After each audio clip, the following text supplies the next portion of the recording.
भैया लोगन, मेरे प्यारे साथियों, कैसे हैं आप सभी लोग। आशा करता हूं आप लोग बेहतर होंगे, शानदार होंगे, मस्त व्यस्त और स्वस्थ होंगे। आज आप लोग देख रहे होंगे थंबनेल में कि आप पढ़ते तो बहुत हैं, लेकिन सिलेक्शन यानी कि वो एग्जाम जो है वो आप क्वालिफाई नहीं कर पाते हैं। तो कहीं ना कहीं प्रॉब्लम है ना साथियों, कि आपने क्या स्टडी मटेरियल कलेक्ट किया। सबसे पहले आपने उस एग्जाम को समझा कि नहीं समझा। उसका नाम अगर मान के चलिए आप उत्तर प्रदेश पुलिस में यूपीएसआई, जिस पॉइंट पर हम सबसे ज्यादा फोकस करते हैं, अगर उसकी तैयारी कर रहे हैं आप, तो क्या आपने विचार किया कि हम पुलिस में जा रहे हैं, तो क्या POLICE इन वर्ड्स का भी कोई मीनिंग है? इस जॉब का जॉब प्रोफाइल क्या है? ये जॉब की स्टार्टिंग कहीं ना कहीं ये जो है डिपार्टमेंट या ये विभाग जो है, ये भारतीय संविधान के नजरिए से कि किस सूची का विषय है। मान के चलिएगा साहब, अगर आप पुलिस विभाग की बात कर रहे हैं तो आपको यह विचार अवश्य करना चाहिए कि क्या यह राज्य सूची का विषय है, क्या ये केंद्र सूची का विषय है, या समवर्ती सूची का विषय है। तो आप लोगों को बिल्कुल माइंड में सेट होगा कि सर ये तो राज्य सूची का विषय है।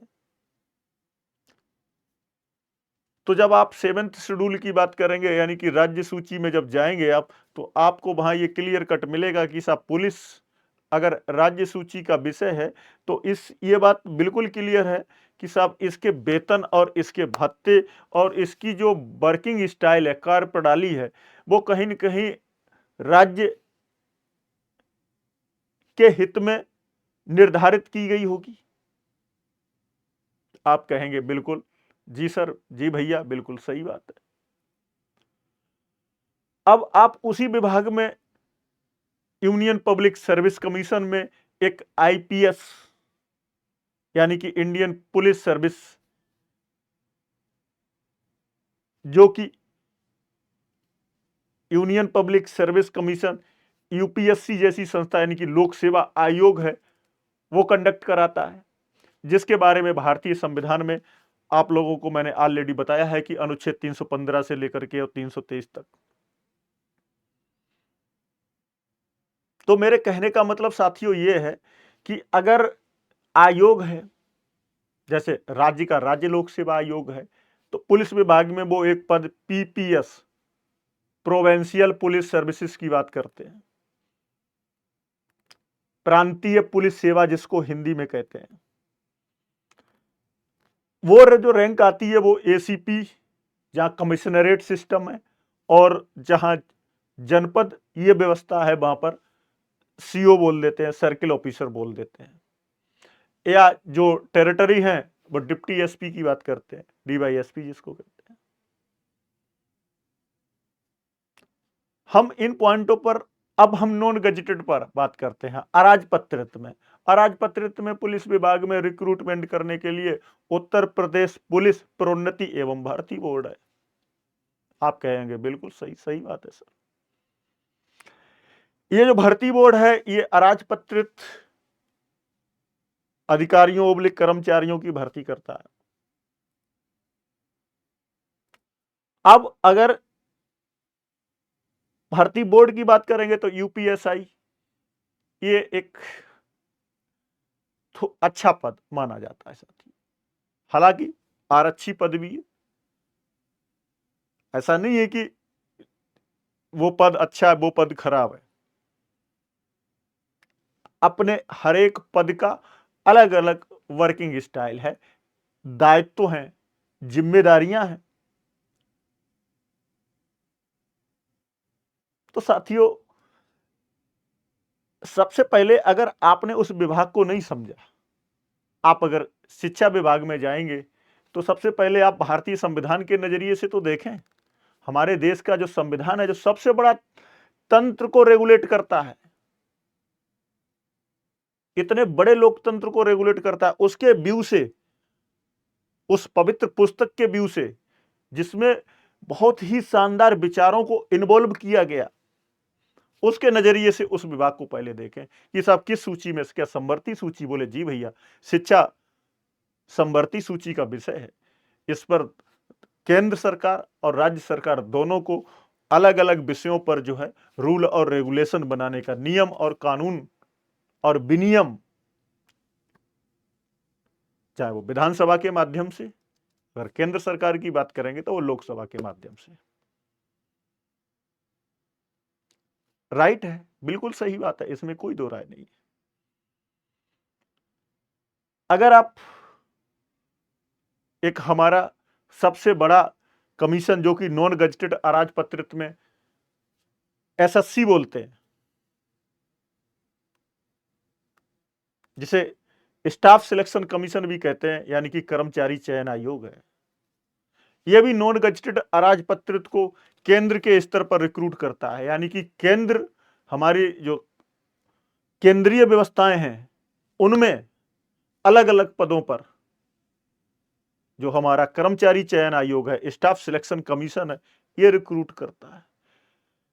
इसका सिलेबस अलग अलग पदों के लिए और वर्किंग प्रोफाइल, सारी चीजें बिल्कुल अलग हैं। तो सबसे पहले तो हम जिस जॉब के लिए जा रहे हैं उसको बिल्कुल डिस्क्रिमिनेट कर दें कि साहब इसका सिलेबस ये है और मुझे इस पे ही फोकस करना है। आप अगर रेगुलर कंटिन्यू 4-4, 5-5 घंटे की अगर सिटिंग देंगे और सिलेबस पे वर्क करेंगे तो 10 से 15 दिन नॉर्मली, और सही ट्रैक, रास्ता सही होना चाहिए साथियों। अगर ऐसा नहीं कि आपको जाना है यहां से लखनऊ, तो सबसे पहले आप सोच रहे हैं कि अब हमको जो है सबसे पहले यहां से चले जाएं, सब पूर्वांचल में पहले मौज मस्ती करके आ जाएं, पहले बुंदेलखंड क्षेत्र में घूमेंगे, फिर झांसी जाएंगे, फिर झांसी में थोड़ा सा ललितपुर साइड में घूम घाम करके और फिर लखनऊ आएंगे। अगर आपको लखनऊ रियल में जाना है और लखनऊ जाने के लिए आप बिल्कुल सीरियस हैं, तो आपको कहीं कुछ नहीं करना, आपको केवल और केवल दोनों एक्सप्रेसवे का यूज करना है। अगर आप नोएडा से जा रहे हैं लखनऊ के लिए तो अनावश्यक भटकिएगा नहीं, सीधा यहां से यमुना एक्सप्रेसवे, और यमुना एक्सप्रेसवे जहां से खत्म होता है वहां से सीधा का सीधा आपका जो है ना आगरा लखनऊ। आप मेरी बात को समझ गए होंगे कि ट्रैक से डाइवर्ट नहीं होना है, अपने आप को बिल्कुल नहीं होने देना। और क्यों होने देंगे? क्योंकि अगर हमारा लक्ष्य ही गवर्नमेंट जॉब है और उसी लक्ष्य को पूरा करना है, तो फिर जब उन्हीं बिंदुओं को बार बार पढ़ना ही पढ़ना है तो हम क्यों ना पढ़ें उनको।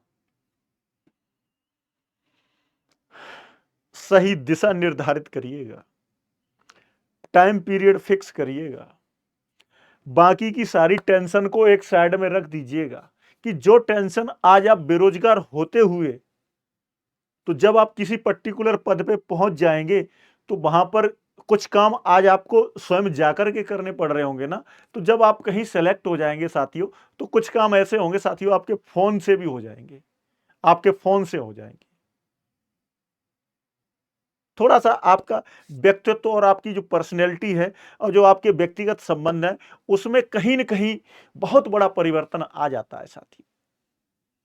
और उन्हीं परिवर्तनों को लाने के लिए अगर हम थोड़ा सा प्रयास कर लें तो इसमें बुराई क्या है।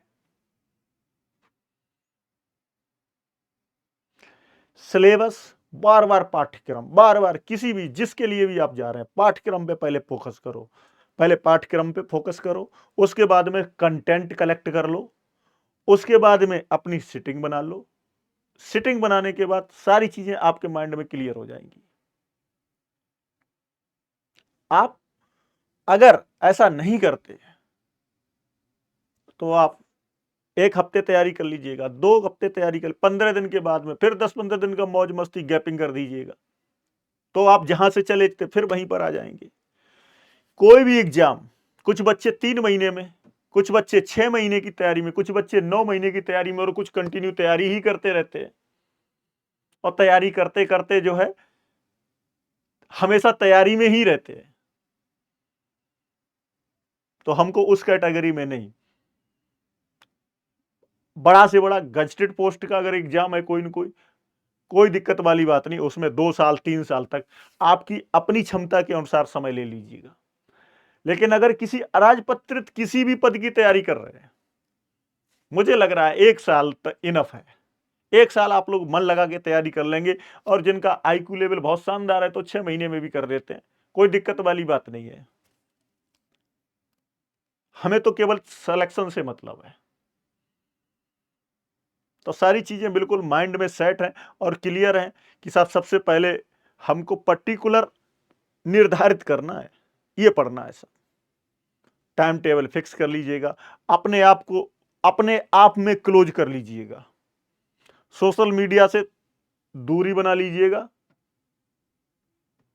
और उसके बाद कौन पूछ रहा है आपको, सिलेक्शन होने के बाद तो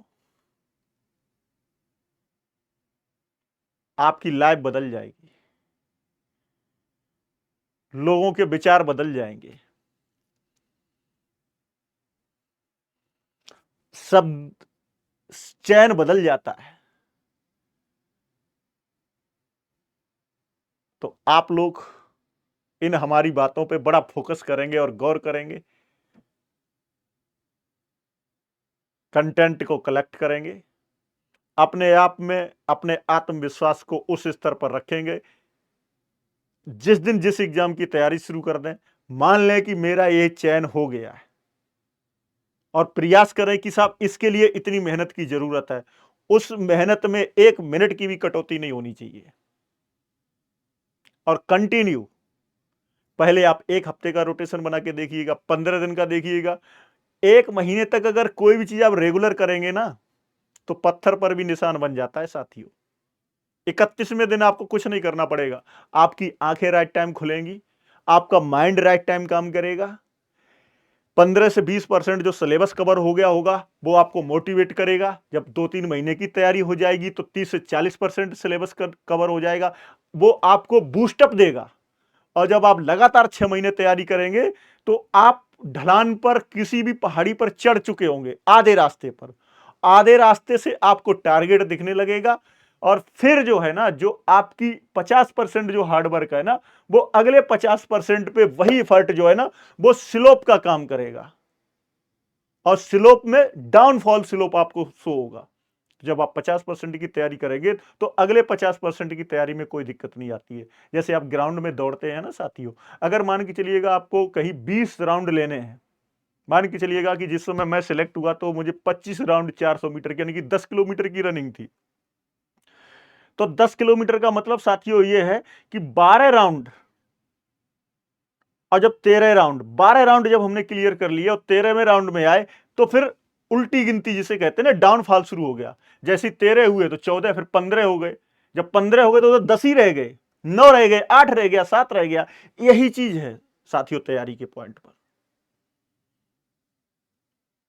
तो मेरा अपने प्रिय विद्यार्थियों से बिल्कुल स्पष्ट अनुरोध है कि आप लोग मन लगा करके उस पर्टिकुलर एग्जाम का सिलेबस और कंटेंट तैयार करके अगर 6 महीने तक समर्पित हो जाएंगे तो मैं दावा करता हूं कि आपका सिलेक्शन अवश्य होगा। थैंक यू साथियों, मोटिवेट रहिएगा, लगे रहिएगा। जय हिंद। मिलते हैं अगले वीडियो में अपने ही कम्युनिटी वेलफेयर क्लास यानी कि CWC पर।